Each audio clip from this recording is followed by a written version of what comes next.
आइए जानते हैं आज के प्रमुख अंतर्राष्ट्रीय खबरों को। उससे पहले एक नजर आज के हेडलाइंस पर। कांग्रेस जनता पार्टी फाउंडर बोले, बात करने सरकार खुद आए। सीधे पीएम के दरवाजे पर कांग्रेस की दस्तक, नीट पेपर पर सांसद की लड़ाई पीएम मोदी के घर तक आई। देश में एक तरह से मार्शल लॉ, अब विपक्ष के निशाने पर गृह मंत्री। यूपी के जिलों में होगा बारिश तांडव, आसमान में छाए काले बादल। अमेरिका ने माना ईरानी हमलों में 100 सैनिक घायल, कहा सुरक्षा को देखते हुए देर से जानकारी दी।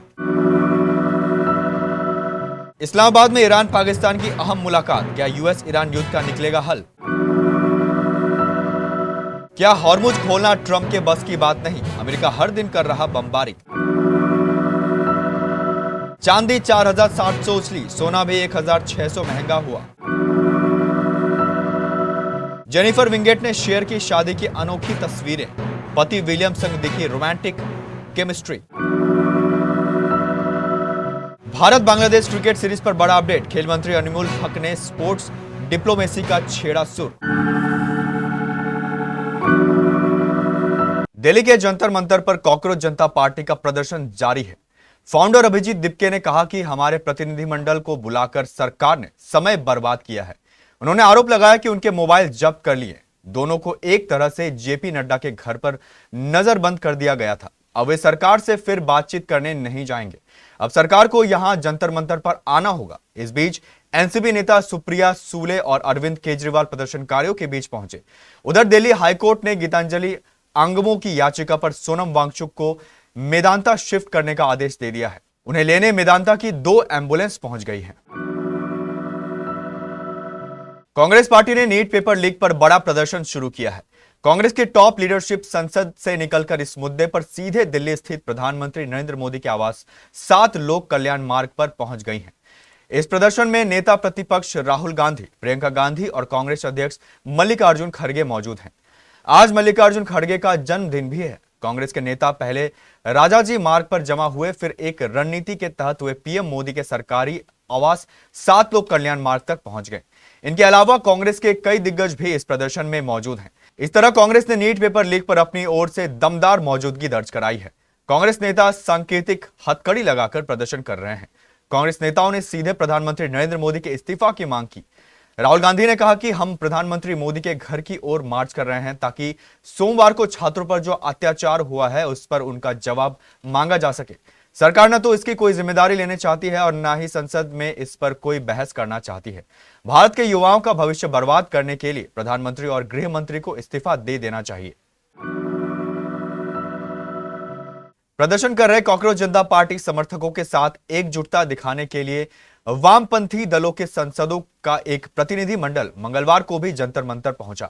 इस दौरान उन्होंने सोमवार को संसद मार्च के दौरान पुलिस कार्रवाई को लेकर गृह मंत्री अमित शाह से संसद में बयान देने की मांग की। मंगलवार को जंतर मंतर पहुंचने वाले लेफ्ट सांसदों में सीपीएम के राज्यसभा सांसद जॉन ब्रिट्स, ए रहीम और बी शिवादासन, सीपीआई के राज्यसभा सांसद पी संतोष कुमार और लोकसभा सांसद अमरा राम और एस वेंकटेशन शामिल थे।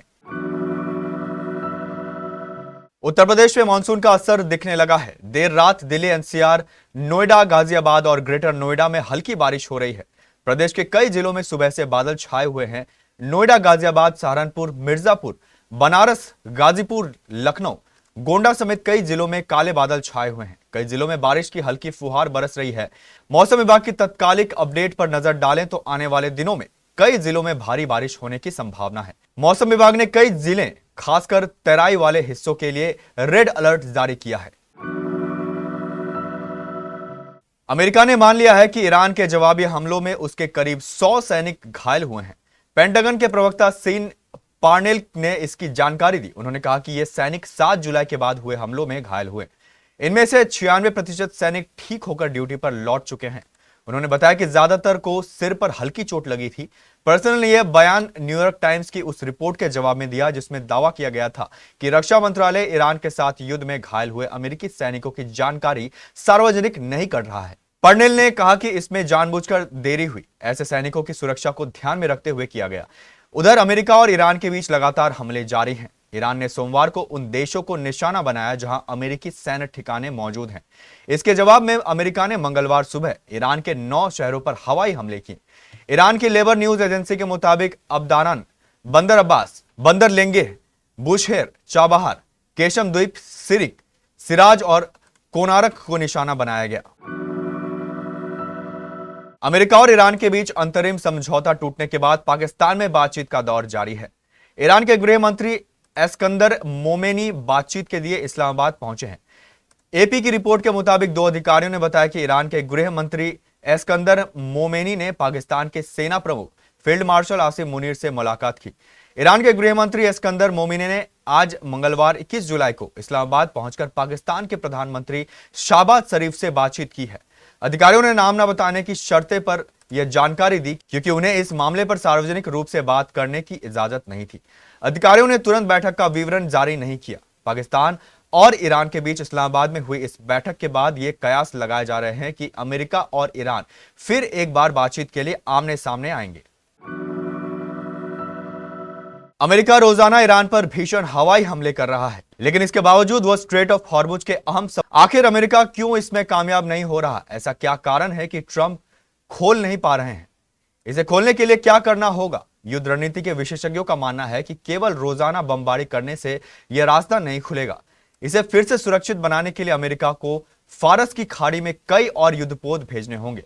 जमीन पर उतरकर हजारों सैनिकों के साथ बड़ा सैन्य अभियान चलाना पड़ेगा। सोने और चांदी की कीमत में आज लगातार दूसरे दिन तेजी आई है। एमसीएक्स पर सोने की कीमत में करीब 1600 रुपए की तेजी आई है, जबकि चांदी 4700 रुपए उछली है। अमेरिका और ईरान के बीच फिर से बातचीत शुरू होने के संकेत मिले हैं, लेकिन निवेशकों सतर्क रुख अपना रहे हैं। इसकी वजह यह है कि यमन के हूती विद्रोहियों ने सऊदी अरब की समुद्री नाकेबंदी करने की धमकी दी है। इससे कच्चे तेल की कीमतों में और उछाल आने की चिंता बढ़ गई है। एमसीएक्स पर सितंबर 2026 डिलीवरी के लिए चांदी वायदा 4706 बढ़कर 2,23,106 प्रति किलोग्राम हो गया। पिछले सत्र में यह 2,18,400 रुपए पर बंद हुई थी और आज 2,19,200 रुपए पर खुली। इसी तरह अगस्त 2026 डिलीवरी के लिए सोना वायदा 1,641 बढ़कर 1,43,029 प्रति 10 ग्राम हो गया है। पिछले सत्र में यह 1,41,388 रुपए पर बंद हुआ था और आज 1,42,386 रुपए पर खुला। टीवी एक्ट्रेस जेनिफर विंगेट ने हाल ही में हुई अपनी शादी की नई और अनदेखी तस्वीरें सोशल मीडिया पर शेयर की है। 16 जुलाई को यूके में हुई इस इंटीमेट सेरेमनी के बाद जेनिफर ने एक नया वीडियो मॉन्टेज और फोटो कोरोसेल पोस्ट किया है। तस्वीरों में जेनिफर अपने पति विलियम इश्मेल के साथ नजर आ रही है। एक तस्वीर में वो अपने पिता को गले लगाकर इमोशनल होती भी दिख रही है। तस्वीरों को शेयर करते हुए जेनिफर ने कैप्शन में लिखा, और आखिरकार हमारी सितारे मिल गई। भारत और बांग्लादेश के बीच सितंबर 2026 में प्रस्तावित सीमित ओवरों की क्रिकेट सीरीज को लेकर पॉजिटिव संकेत मिले हैं। बांग्लादेश के युवा एवं खेल राज्य मंत्री अमीनुल हक ने मंगलवार को कहा कि उनकी सरकार भारतीय टीम के सितंबर में बांग्लादेश दौरे का इंतजार कर रही है और उनका विश्वास है कि ये खेल दोनों देशों के रिश्तों में आई दूरी को कम करने का सबसे प्रभावी माध्यम बन सकता है। दरअसल बांग्लादेश क्रिकेट बोर्ड बीसीबी ने साल की शुरुआत में घोषणा की थी कि भारत अगस्त सितंबर 2026 में 3 वनडे और 3 टी20 मैचों की सीरीज खेलने बांग्लादेश आएंगे। यह दौरा पहले 2025 में प्रस्तावित था, लेकिन दोनों देशों के बीच पैदा हुए तनाव के कारण उसे रद्द कर दिया गया था। पिछले कुछ समय में भारत और बांग्लादेश के संबंधों में तनाव देखने को मिला। इसी वजह से तत्कालीन यूनुस सरकार ने सुरक्षा कारणों का हवाला देते हुए भारत में आयोजित टी20 वर्ल्ड कप से अपनी टीम को वापस बुला लिया था। इसके बाद भारत के बांग्लादेश दौरे को लेकर भी लगातार अनिश्चितता बनी रही।